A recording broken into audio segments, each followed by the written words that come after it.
Mamidipalli village. ఇప్పుడు ప్రభుత్వం ఏం చేసిందంటే అప్పుడు ఎయిర్పోర్ట్ తీసుకున్న తర్వాత కూడా మళ్ళీ 3 ఏళ్ళ తర్వాత మా భూమి కూడా తీసుకొని మీరు ఏదన్నా కానీ పైసలు తీసుకోవాలి కానీ మీరు ల్యాండ్ మీద ఉంటుందని దొబ్బేయడం జరిగింది.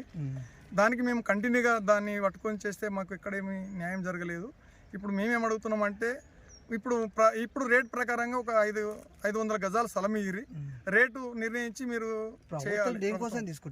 అది వాళ్ళు ఏమిటికి తీసుకున్నది అనేది మాకు చెప్తలేరు. అక్వై చేసి టీఐఎస్ అంటూ పేరు చెప్తారు. టీఐఎస్ గవర్నమెంట్ దగ్గరికి కూడా వెళ్ళాము, వాళ్ళు అక్వై చేసుకున్నారు. టీఐఎస్ గవర్నమెంటే.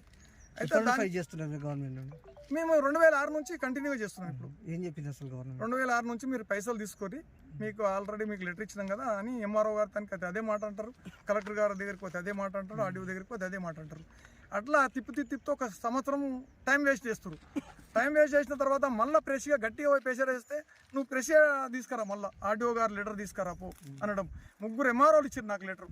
3 తర్వాత కూడా మళ్ళీ ఇప్పుడు వచ్చిన ఎంఆర్ఓ ఇవ్వాలంటే ఎంఆర్ఓ నా దగ్గర లేదు, ప్లేస్ జాగల ఆర్డీఓ గారు ఇవ్వాలన్నారు. ఆర్డీఓ గారు 186 మంది రైతులు. ఎన్ని ఎకరాలు ఉంటుంది అది? 186 మంది రైతులు, 444 ఎకరాలు 10 గుంటలు ఇప్పుడు ఐడెంటిఫై చేసిరు. ప్రతి మంచికి ఇంత అని చెప్పి వాళ్ళు ఇచ్చిన లిస్ట్ మొత్తం ల్యాండ్ తీసుకుంది. మొత్తం టోటల్ కూడా నష్టపరిహారం వాళ్ళు ఇప్పుడు ఇంకా ఏమి ఇవ్వలేదు, నిర్ణయించలేదు. గతంలో 2006లో అది అక్వై 2002లో అట్లా తీసుకున్నప్పుడు వాళ్ళు 65,000 ఇచ్చారు. పట్టభూమికి మాత్రం 3,500 ఇచ్చారు. ఇవాళ రేటు ప్రకారంగా చూసుకుంటే మాకు ప్లాట్ రాదు. వాళ్ళు ఇస్తాను 65,000, ఒక గజం 2 గజాల జాగా విలువ అయిపోయింది. మాకు ఇప్పుడు ఆలోచించి ఒక 500 గజాలు ప్రతి మంచికి 500 గజాలు ఇచ్చి మాకు ఇంత ఆదుకోవాలి పైసలు ప్రతి రైతుకు మాకు ఆలోచించి గవర్నమెంట్ ఇవ్వాలని మేము కోరుకుంటున్నాం. Survey number 99/1. ఇది నైజాం ప్రాపర్టీ. నైజాం ప్రాపర్టీలో మేము అప్పటి నుంచి కూడా మా పెద్దల నుంచి కూడా ఎట్లున్నారో మేము కూడా అట్లా టెక్స్ కట్టినాము. టెక్స్ రిసిప్ట్ ఉంది.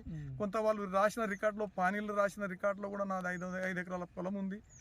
ఇవంతా నడుస్తుంది. అందరికి ఉన్నాయి ఇక్కడ రైతులు. ఇప్పుడు ప్రతి మనిషికి రిసిప్ట్ ఉంటేనే వాళ్ళు పేరు రాయడం జరిగింది. కొద్దిగా మిక్స్ అయ్యారు అన్న టైం. ఇప్పుడు ఎందుకు వచ్చింది ఇష్యూ?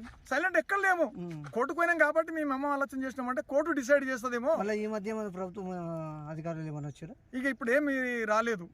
ఇప్పుడు మాకు ఏం తెలిసిందంటే ఈ మధ్యలోనే ఇప్పుడు మళ్ళీ దీన్ని అమ్మేస్తున్నారు, చేస్తున్నారు. మరి ఇప్పుడన్నా మనము పోతే గవర్నమెంట్ని అడిగితే కోర్టు అట్లా ఉంది కదా, మరి ఇదన్నా ముందుకు వస్తుంది అని మా ఆలోచన మాది. ఇప్పుడు కోర్టు ఉంది, 2 కేసులు ఉన్నాయి.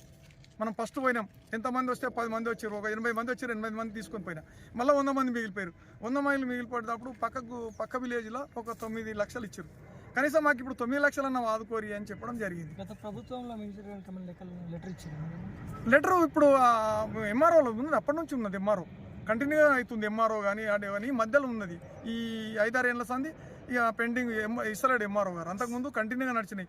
3 ఎంఆర్ఓలు కంటిన్యూగా ఇచ్చారు. అడిగితే ఆర్డీఓ ఇచ్చిండు, 2 ఆర్డీఓలు. ఈ 3వ ఆర్డీఓకి వచ్చే వరకల్లా ఇంకా మళ్ళీ ఏమి ఇవ్వాలి, మీరు అక్కడనే గట్టిగా అడిగి తీసుకుపోరి. సెక్రటరీలు ఇస్తారా మీకు, లేకుంటే కలెక్టర్ ఇస్తారా? కలెక్టర్ గారు డిసైడ్ చేయాలి మేమెవరము అని అనడం జరిగింది సార్.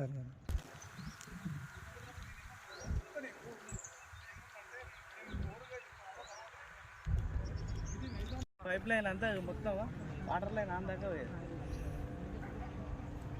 నల్లమే ఆందాక నాకు అక్కడ ఇవ్వలేదు, ఏమి ఇచ్చినా అక్కడ శంషాబాద్ అటు వాళ్ళకి కానీ ఈ మామిడిపల్లికి ఎక్కడ కానీ ఒక 100 గజాలు ఇవ్వలేదు. అప్పుడు ఇంద్రారెడ్డి కూడా వచ్చింది. ఇంద్రారెడ్డి కాలంలో గొంగాడు వేసుకొని పట్టాలు తీసుకోమో మీరు నష్టపోకూరి అని చెప్పిండు. చాలా చెప్పిండు. ఊర్లోకి వచ్చి కూడా ఇంద్రారెడ్డి చెప్పిండు, స్పందించలేదు.